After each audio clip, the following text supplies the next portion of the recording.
کیا تمہارے پاس کوئی دوربین وغیرہ بھی تھی؟ نہیں جناب، ایسی کوئی بات نہیں ہے۔ وہ میرے مضبوط اعتراض پر جزبز ہو کر رہ گیا۔ میں نے بدستور اس کی آنکھوں میں دیکھتے ہوئے پوچھا، ایسی بات نہیں تو پھر کیسی بات ہے؟ وہ جی، میں یہاں سے گزر رہا تھا تو مجھے رفع حاجت کی ضرورت محسوس ہوئی، وہ وضاحت کرتے ہوئے بولا۔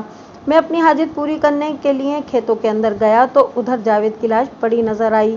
میں اپنی حاجت کو بھول گیا اور بھاگ کر کھیت سے باہر نکل آیا۔ باہر آ کر تم نے سب سے پہلا کام کیا کیا تھا؟ میں نے شور مچانا شروع کر دیا تھا، وہ اپنی وضاحت کو آگے بڑھاتے ہوئے بولا۔ میری آواز پر کھیتوں میں کام کرنے والے بہت سے لوگ جمع ہو گئے تھے۔ جب تم اپنی حاجت پوری کرنے گئے تو وہاں تمہیں جاوید کی لاش پڑی دکھائی دی۔ میں نے کریدنے والے انداز میں پوچھا، کیا لاش پر نگاہ پڑتے ہی تمہیں اندازہ ہو گیا تھا کہ وہ جاوید ہی ہے، تمہارے چچا جمائی نرگس کا گھر والا؟ یہ سوال میں نے اس لیے کیا تھا کہ میں نے جاوید کی لاش کا تفصیلی معائنہ کیا تھا۔ اس کی چٹکی ہوئی کھوپڑی میں سے نکلنے والے خون نے اس کے چہرے کو اس طرح تربتر کر دیا تھا کہ پہلی نظر میں اس کی شناخت اگر ناممکن نہیں تو مشکل ضرور تھی۔ اس کے چہرے کے مختلف حصوں اور لباس پر لگنے والا خون جمنے کے بعد گہری سیاہی مائل رنگت اختیار کر چکا تھا۔ نہیں جی، وہ نفی میں گردن ہلاتے ہوئے بولا، میں فوری طور پر اسے پہچان نہیں سکا تھا۔ میں نے کھیتوں سے باہر نکل کر لاش لاش چلانا شروع کر دیا تھا۔ پھر جب لوگ جمع ہوئے اور ہم نے ایک ساتھ کھیتوں کے اندر جا کر دوبارہ لاش کا غور سے جائزہ لیا تو تب یہ انکشاف ہوا کہ وہ جاوید تھا۔ اس کی وضاحت معقولیت کے دائرے کے اندر آتی تھی۔ پھر وہاں موجود 2-3 افراد نے اس کے بیان کی تصدیق بھی کر دی تھی، لہٰذا میں نے مزید 2-3 سوالات کے بعد حنیف اور حنیفو کو فارغ کر دیا۔ اگر حنیفو رفع حاجت پوری کرنے کھیتوں کا رخ نہ کرتا تو عین ممکن تھا جاوید کی لاش 1-2 یا 3 دن ادھر کھیتوں کے اندر ہی پڑی رہتی۔ یہ ایک اتفاق تھا کہ اس کی لاش بروقت دریافت ہو گئی تھی، ورنہ میری معلومات کے مطابق ابھی 2-3 دن تک اس کھیت کی فصل کی کٹائی کا کوئی پروگرام نہیں تھا۔ میں نے حنیفو کے علاوہ بھی وہاں موجود کئی افراد سے پوچھ گچھ کی، مگر جاوید کو پیش آنے والے واقعے کے بارے میں کسی قسم کی کوئی معلومات حاصل نہ ہو سکیں۔ اب میں نے مقتول کے حقیقی متعلقین کی جانب رخ کیا۔ مقتول کی ماں رحمت بی بی اور اس کا سسر خیردین میرے نزدیک ہی موجود تھے، تاہم رحمت بی بی نے اپنے سمدی کی جانب سے رخ پھیر رکھا تھا۔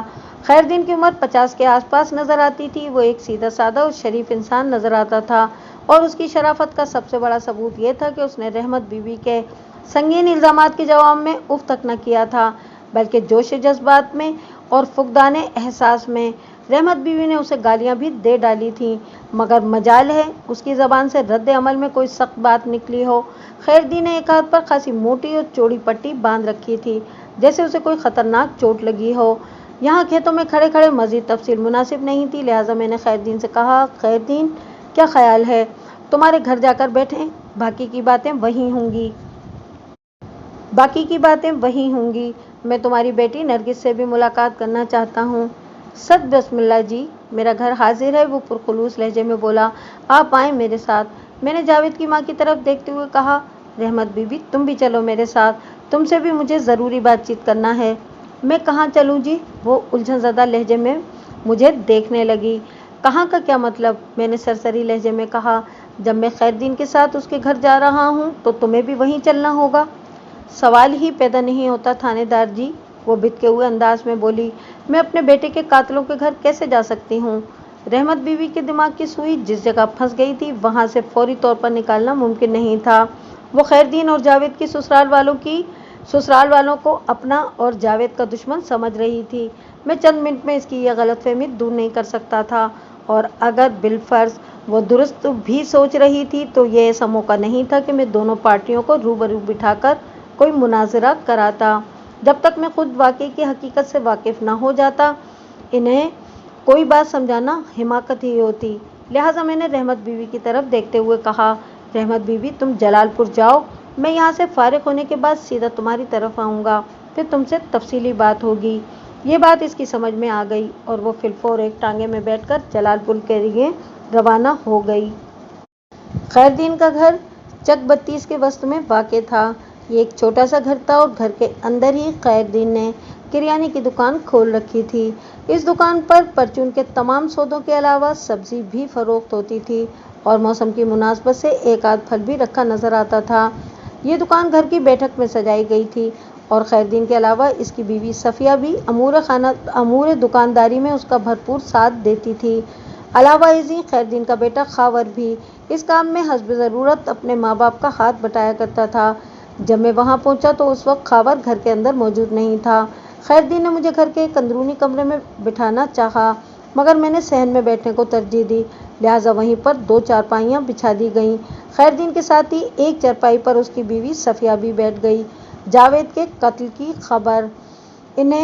خبر کے بعد انہوں نے دکان نہیں کھولی تھی۔ مجھے پتہ چلا کہ نرگس اندر کمرے میں بیٹھی ہے۔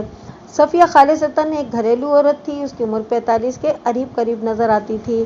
میں نے گفتگو کا آغاز کرتے ہوئے نہایت ہی ٹھہرے ہوئے لہجے میں کہا، مجھے جاوید کی موت کا سخت افسوس ہے۔ آپ لوگوں کے خیال میں اسے کس نے موت کے گھاٹ اتارا ہوگا؟ ہم کیا جانیں تھانے دار صاحب، خیردین عجیب سے لہجے میں بولا۔ آپ نہیں جانو گے تو پھر اور کون جانے گا؟ میں نے قدرے تلخ انداز میں پوچھا۔ وہ تم لوگوں کا داماد تھا اور جلال پور سے یہاں چکبتی تمہارے گھر آیا ہوا تھا، اس کے بارے میں تم ہی لوگوں سے پوچھا جائے گا نا؟ نہیں جناب، ایسی کوئی بات نہیں، وہ بڑی سادگی سے نفی میں گردن ہلاتے ہوئے بولا۔ یہ سچ ہے کہ جاوید ہمارا جوائی تھا لیکن وہ گھر پر تو نہیں آیا تھا۔ کیا مطلب؟ میں نے چونک کر اس کی طرف دیکھا۔ وہ آپ لوگوں کے گھر نہیں آیا تھا تو پھر چکبتی میں کس کے پاس آیا تھا؟ خیردین بالکل ٹھیک بتا رہا ہے تھانے دار صاحب، صفیہ بات کو آگے بڑھاتے ہوئے بولی۔ جاوید کے یہاں آنے کے بارے میں ہمیں کچھ خبر نہیں، ہمیں تو آج صبح پتہ چلا ہے کہ جاوید کو کسی نے قتل کر کے منجی کے کھیتوں میں پھینک دیا ہے۔ لیکن میں نے خیردین کی طرف دیکھتے ہوئے سرسراتی ہوئی آواز میں کہا، وہاں منجی کے کھیتوں میں تمہاری سمندن رحمت بی بی نے تمہارے سامنے کہا تھا کہ جاوید کل جلال پور سے روانہ ہوا تھا اور اس کا ارادہ تھا کہ نرگس کو اپنے ساتھ واپس لے کر جائے گا۔ وہ تو پتہ نہیں جی، اور بھی کیا کیا بول رہی تھی۔ وہ برا سا منہ بناتے ہوئے بولا، اس عورت کا دماغ خراب ہو گیا ہے، پتہ نہیں کیا کیا بکتی رہتی ہے۔ نرگس کی زندگی بھی اس شیطان عورت کی وجہ سے جہنم بن کر رہ گئی ہے۔ خیردین اسی نوعیت کی باتیں کر رہا تھا جیسی چند روز پہلے خورشید بیوی نے تھانے آ کر مجھ سے کی تھیں۔ میں نے اصل موضوع کی طرف آتے ہوئے پوچھا، تو آپ لوگوں کو جاوید کے یہاں آنے کے پروگرام کی کوئی اطلاع نہیں تھی؟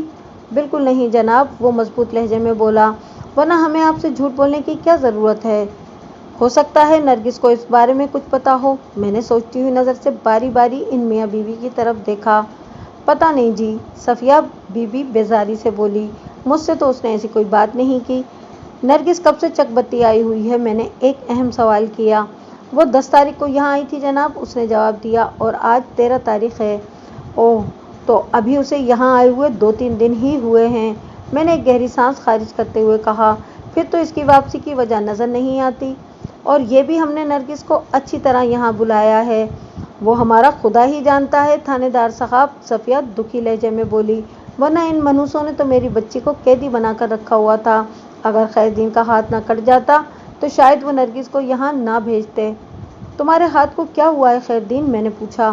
وہ بھرائی ہوئی آواز میں بولا، اس ہاتھ پر زہریلے سانپ نے کاٹ لیا تھا، بہت ہی موذی سانپ تھا وہ، پورا ہاتھ یکدم سیاہ ہو گیا تھا، مجبوراً مجھے کلائی پر سے ہاتھ کٹوانا پڑا۔ اگر فوری طور پر یہ ہاتھ نہ کاٹا جاتا تو زہر پورے بازو میں پھیل سکتا تھا اور پھر کندھے پر سے بازو نکالنا پڑتا۔ اوہ، میں نے تاسفانہ انداز میں ہونٹ سکیڑے اور کہا، بہت افسوس ہوا یہ سن کر۔ افسوس تو سارے جہاں کو ہوا تھا تھانے دار صاحب، وہ دکھ بھرے لہجے میں بولا، اگر نہیں افسوس ہوا تو صرف 3 لوگوں کو، نمبر 1 جاوید، نمبر 2 جاوید کی ماں، نمبر 3 جاوید کی بہن۔ خیر، لمحاتی توقف کر کے اس نے ایک بوجھل سانس خارج کی اور اپنی بات کو مکمل کرتے ہوئے بولا، اب تو کافی بہتر ہے، حکیم جی کا کہنا ہے کہ چند پٹیوں کے بعد ٹھیک ہو جائے گا۔ یہ ٹھیک ہے کہ میں ایک ہاتھ سے محروم ہو گیا ہوں، مگر اللہ کا شکر ہے کہ جان تو بچ گئی۔ جب خیردین پر یہ مصیبت نازل ہوئی تو ہم نے نرگس کو یہاں بلانے کی بہت تگ و دو کی تھی تھانے دار صاحب، صفیہ نے بتایا، لیکن ان لوگوں کو ذرا سا بھی احساس نہیں ہوا۔ پھر ایک خدا ترس عورت کی مہربانی اور تعاون سے 2 دن پہلے ہم نرگس کو یہاں بلانے میں کامیاب ہوئے ہیں۔ خدا ترس عورت؟ میں نے چونک کر صفیہ کی طرف دیکھا، کیا مطلب ہے تمہارا؟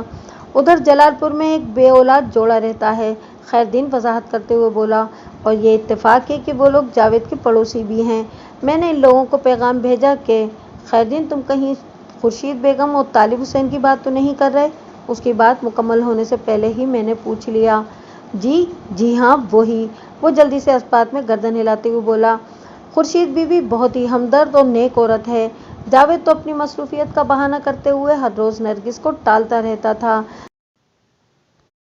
لیکن 2 دن پہلے خورشید بی بی نے ہمت کی اور نرگس کو یہاں پہنچا دیا۔ لیکن ہمیں کیا پتا تھا کہ نرگس کو یہاں بھیجنے کے بعد جاوید بھی ادھر کا رخ کرے گا اور پھر چک بتی کے نواحی کھیتوں میں بے دردی سے قتل کر دیا جائے گا اور اس کی موت کے حوالے سے ہم پر شک کیا جائے گا۔ خورشید بی بی تھانے میں آ کر مجھ سے ایک ملاقات کر چکی تھی۔ وہ نرگس کے گھریلو حالات کی وجہ سے بہت تکلیف میں تھی اور مجھ سے اس نے نرگس کے مسائل کے حل کے لیے درخواست کی تھی۔